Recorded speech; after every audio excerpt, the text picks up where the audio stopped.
جب زمین نے طوفان دیکھا، سوچئے ایک ایسی دنیا جہاں لوگ اللہ کو بھول چکے تھے، جہاں شرک عام ہو چکا تھا، جہاں لوگ اپنے بنائے ہوئے بتوں کے سامنے جھکتے تھے، اور جب ایک نبی انہیں اللہ کی طرف بلاتا تھا تو لوگ اس کی بات سننے کے بجائے اس کا مذاق اڑاتے تھے۔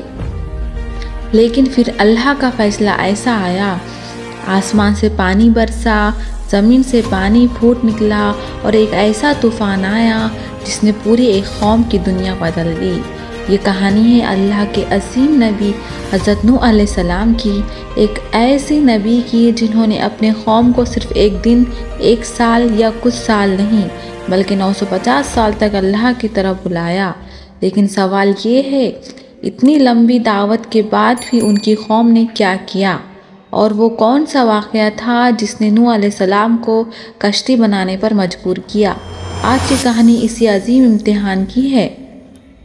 شرک کا آغاز۔ حضرت نوح علیہ السلام سے پہلے لوگ ایک وقت میں اللہ کی عبادت کرتے تھے، لیکن وقت گزرتا گیا اور شیطان نے انسان کو دھیرے دھیرے گمراہ کرنا شروع کیا۔ قرآن میں سورہ نوح میں کچھ نام آتے ہیں: ودد، سوا، یغوث، یعوق اور نصر۔ یہ نام اصل میں نیک لوگوں کے تھے۔ جب وہ لوگ وفات کر گئے تو ان کی یاد میں لوگوں نے ان کی تصویریں یا نشانیاں بنا لی۔ شروع میں شاید مقصد صرف یاد رکھنا تھا، لیکن نسلیں بدلتی گئیں اور دھیرے دھیرے لوگ ان نشانیوں کو عبادت کا ذریعہ سمجھنے لگے۔ پھر ایک وقت آیا جب لوگ اللہ کو چھوڑ کر ان کے سامنے جھکنے لگے۔ یہیں سے شرک کا ایک بڑا دور شروع ہوا اور اللہ نے اپنی رحمت سے ان کی طرف ایک نبی بھیجا، حضرت نوح علیہ السلام۔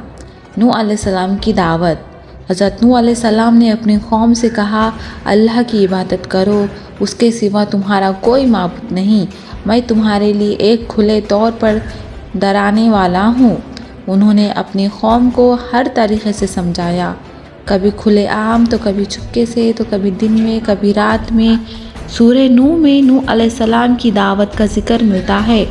انہوں نے اپنی قوم کو بتایا کہ اللہ سے مغفرت مانگو، اللہ تم پر آسمان سے بارش بھیجے گا، تمہیں مال اور اولاد دے گا اور تمہارے لیے باغات اور نہریں بنا دے گا۔ لیکن قوم کا جواب کیا تھا؟ انہوں نے اپنے کان بند کر لیے، کپڑوں سے اپنا چہرہ ڈھک لیا اور اپنی ضد پر قائم رہے۔ سوچئے، ایک نبی سمجھا رہا ہے، سامنے لوگ اس کا مذاق اڑا رہے ہیں، لیکن نوح علیہ السلام رکتے نہیں۔ کیوں؟ کیونکہ ان کا کام لوگوں کو ہدایت دینا تھا۔ ہدایت دینا اللہ کے اختیار میں تھا۔ 950 سال کی دعوت۔ قرآن ہمیں بتاتا ہے کہ نوح علیہ السلام اپنی قوم میں 950 سال رہے۔ اتنی لمبی مدت، اتنی لمبی دعوت، لیکن قوم کا انکار کم نہیں ہوا۔ آج اگر کوئی انسان کسی کو ایک بار سمجھائے اور سمجھنے والا نہ مانے تو اکثر ہم تھک جاتے ہیں، لیکن نوح علیہ السلام، انہوں نے صدیوں تک اپنی قوم کو اللہ کی طرف بلایا۔ یہ صبر کی انتہا تھی۔ انہوں نے اپنی قوم سے کہا، اللہ کی عبادت کرو، اس سے ڈرو اور میری اطاعت کرو۔ لیکن قوم کے بڑے لوگوں نے کہا، ہم تمہیں اپنے جیسا ہی ایک انسان دیکھتے ہیں اور ہم دیکھتے ہیں کہ تمہارے ساتھ وہی لوگ ہیں جو ہم میں سب سے کمزور سمجھتے جاتے ہیں۔ یعنی انہوں نے حق کو اس کی دلیل سے نہیں بلکہ لوگوں کی حیثیت دیکھ کر جج کیا، اور یہ اکثر انسان کی سب سے بڑی غلطی ہوتی ہے۔ حق کو دیکھو، حق کہنے والے کی سوشل اسٹیٹس کو نہیں۔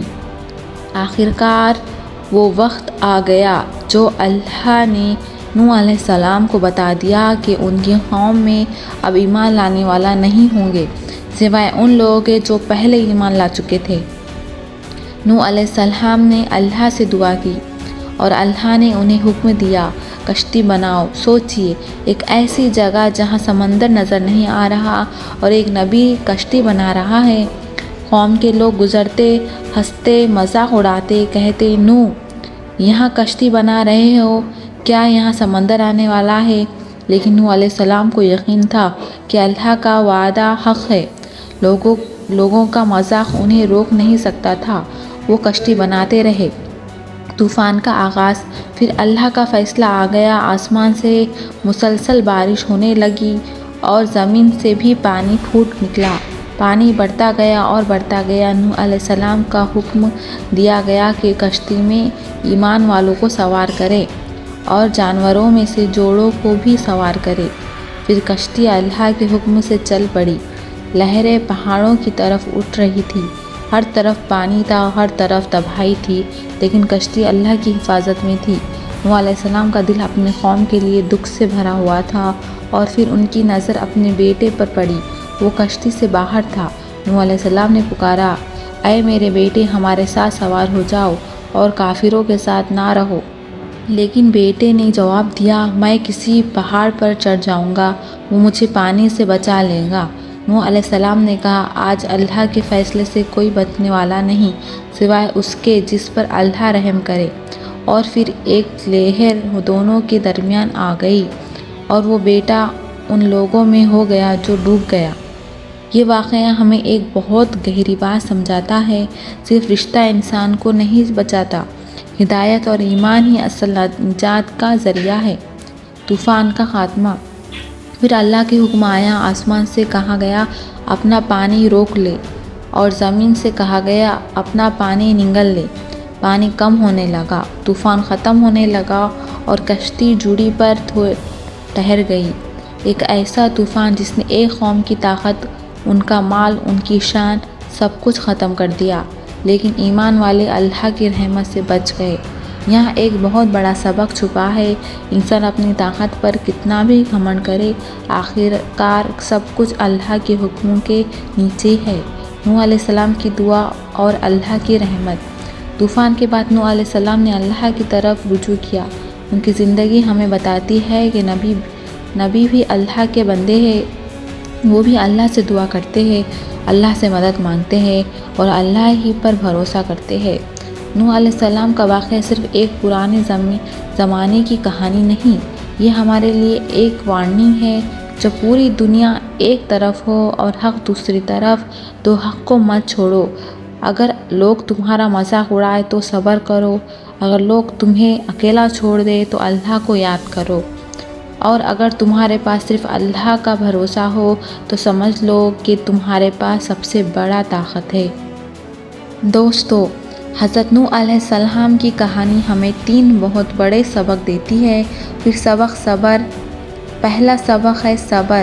نوح علیہ السلام نے 950 سال تک دعوت دی، اس لیے اگر تم کسی نیک کام کا رزلٹ جلدی نہیں دیکھ رہے تو مایوس مت ہونا۔ دوسرا سبق توحید۔ انسان کتنا بھی پاورفل ہو، عبادت کے لیے لائق صرف اللہ ہے، نہ کوئی بت، نہ کوئی انسان، نہ کوئی دنیاوی طاقت۔ اور تیسرا سبق اللہ پر یقین۔ جب نوح علیہ السلام کشتی بنا رہے تھے تو لوگ ہنس رہے تھے، لیکن نوح علیہ السلام کو لوگوں کے مذاق سے زیادہ اللہ کے وعدہ پر یقین تھا، اور آخر میں اللہ کا وعدہ سچ ہوا۔ اس لیے زندگی میں جب بھی مشکل آئے، جب لوگ تمہارا مذاق اڑائے، جب تمہیں لوگوں کہ تم اکیلے ہو، تو حضرت نوح علیہ السلام کو یاد کرنا، صبر کرنا، اللہ پر بھروسہ رکھنا اور حق کے راستے سے پیچھے نہیں ہٹنا۔ اور ہمیں نوح علیہ السلام کے صبر سے سبق لینے اور صرف اللہ کی عبادت کرنے کی توفیق عطا فرمائے، آمین۔ اگر آپ کو یہ واقعہ پسند آیا ہو تو ویڈیو کو لائک کریں، چینل کو سبسکرائب کریں اور اس علم کو دوسروں تک ضرور پہنچائیں۔ اللہ حافظ۔